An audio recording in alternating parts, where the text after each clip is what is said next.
हमें जो दिख रहा है वही ईश्वर है, वही सत्य है और वही ब्रह्म है। ईश्वर कहीं बाहर या अदृश्य नहीं है, वह हर जगह और हर क्षण सर्वत्र व्याप्त है। आइए इसे थोड़ा गहराई से समझते हैं कि ईश्वर हर जगह कैसे व्याप्त है। प्रकृति में जो कुछ दिख रहा है वही ईश्वर है। यह जगत ही परम रहस्य है। विराट और विस्तृत प्रकृति ही ईश्वर का शरीर है।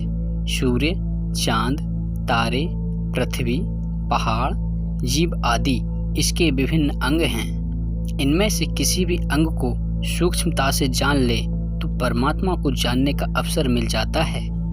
यह सदैव गतिमान है। अगर वह गतिमान नहीं रहे तो हम स्थिर यानी मृत हो जाएंगे। भगवान श्री कृष्ण ने युद्ध के मैदान में अर्जुन के संशय को खत्म करने के लिए कहा, तुम्हें जो भ्रम है उसे दूर कर लो। हे अर्जुन, मेरे शरीर में एक जगह स्थित चराचर सहित संपूर्ण जगत को देखो। जो कुछ देखना चाहते हो उसमें सब देखो। भगवान की कृपा से अर्जुन जो देख रहा है वह सदैव विराट में चल रहा है। उस विराट को हम अपनी लघु बुद्धि में समाहित नहीं कर सकते, क्योंकि बुद्धि भी उसी का अंश है। हम सब परमात्मा के ही अंश हैं। उसके बिना रक्त का सिराओं में दौड़ना, हृदय का धड़कना, श्वास का चलना, वाणी और मन का भागना संभव नहीं है। वह अस्तित्व है। हमें जो दिख रहा है वही ईश्वर है।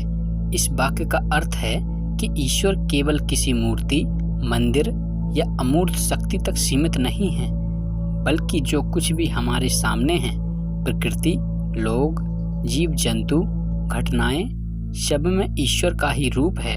यह विचार अद्वैत वेदांत और भक्ति परंपरा में विशेष रूप से मिलता है, जहाँ कहा गया है कि ईश्वर सर्वत्र व्याप्त है।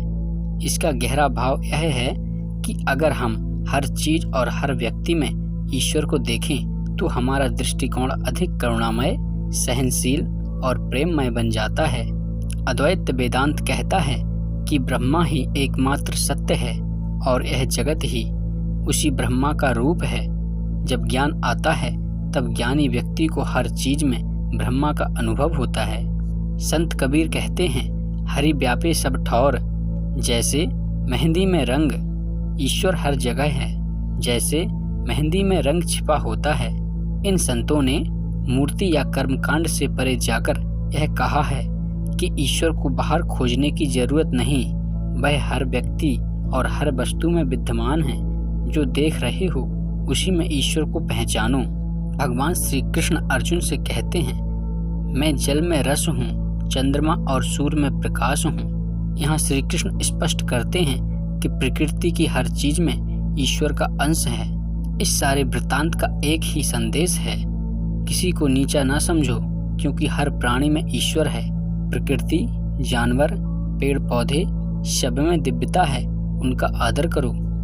जब हर जगह ईश्वर को देखोगे तब जीवन में क्रोध, द्वेष, अहंकार स्वतः कम हो जाएगा। इसीलिए ईश्वर को बाहर मत खोजो, अपने अंदर अपने आप को जानो, उसी में तुम्हें ईश्वर के दर्शन होंगे।